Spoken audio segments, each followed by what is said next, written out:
volunteers here on the train and in the group out here. We've been around for about 16 years now. This is our 13th year of operation of giving train rides. We operate Memorial Day weekend, just weekends only through the summer until mid-October, with our last ride being, you'll see some signs on the train here today. It's called the Pumpkin Train. It's one of our funnest events. Build a little pumpkin patch down the rail and take the kids down there to pick out a pumpkin. So just weekends through the summer and into the fall.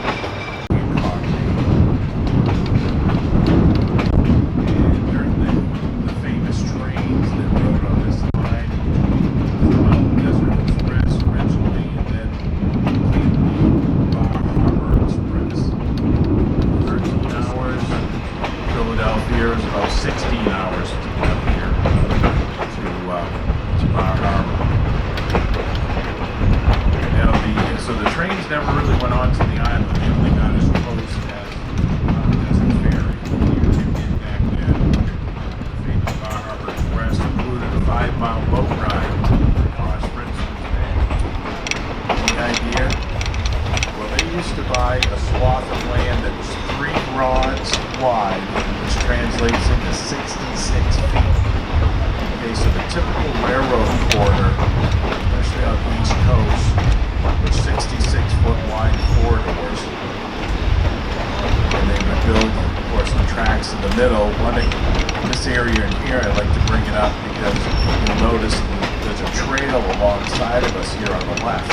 This is part of the Downeast Sunrise Trail, and I want to show you that rail with trail, they can live together. In a typical corridor that's 66 feet wide, there's plenty of room to build a trail, say 10 feet from communities throughout the country that are battling rail folks and trail folks what to do with corridors. But I want to show you here at the Downeast Scenic that they can live in harmony, rail with trail.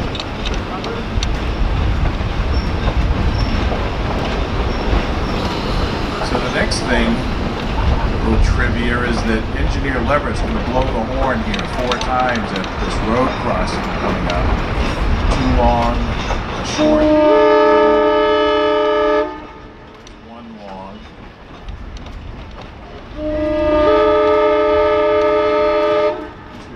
3rd one should be short.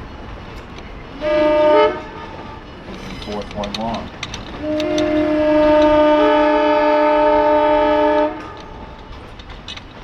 So, does anyone know how that signal was developed?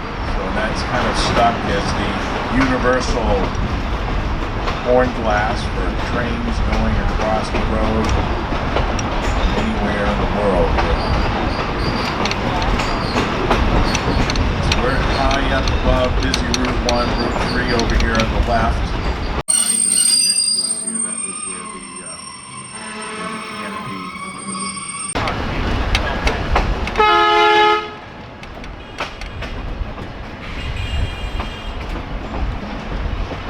So the famous Bar Harbor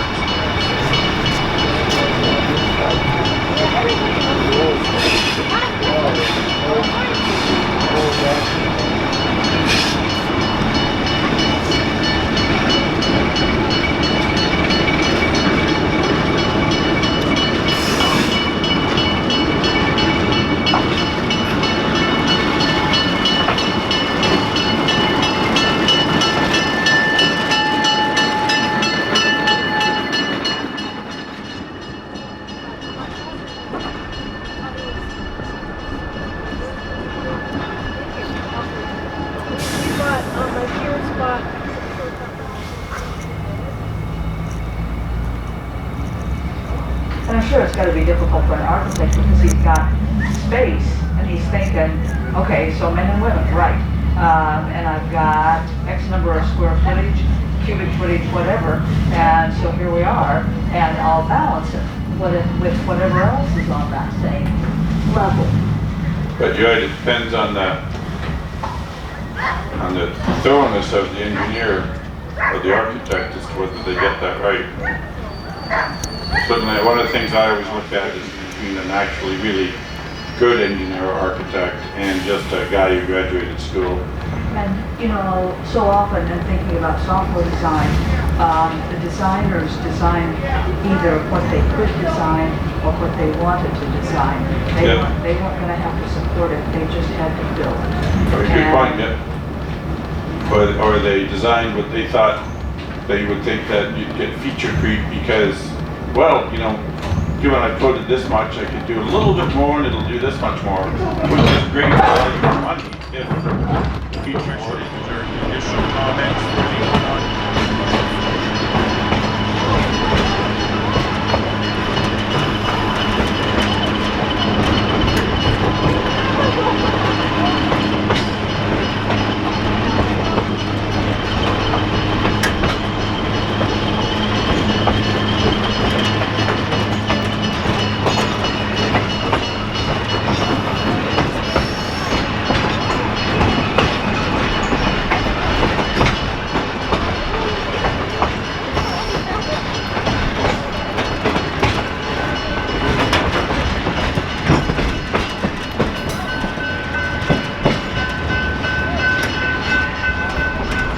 Conductor Gary back here again. So as we cruise back through Ellsworth, we do have locomotive 1055. It's hooked right onto the coach. And if you can look right up inside and be able to see engineer, he has fond memories of riding it with his dad at 1055. Switching it above his dad at 1055 running in it, and we haven't gotten rid of him since. He's been down here. He's retired. This is exciting for us. Kind of a combo project between us. We purchased all the bridge timbers in the state. When our lease is actually responsible for maintaining the bridges. We did all the structural work. Now we can start working on the about 12 miles of track down to Green Lake. This will get us kind of a Broadway supervisor rating. We're the #1 activity now in Ellsworth area, so supervisor host, definitely send me an email if you have any follow-up questions or information for us. Gary at esrx.org here at our website. But again, we're all volunteer organization. Volunteer. That will hopefully change as we grow and expand. I mean, our goal is to get down to Great Lake, as I said, and by then, we'll be running stuff. So I think 8,000 passengers a year is not unseen, and we can do that eventually. So, but thanks everybody for riding with us, and I'll be hanging around here after the trip. But enjoy your tour of the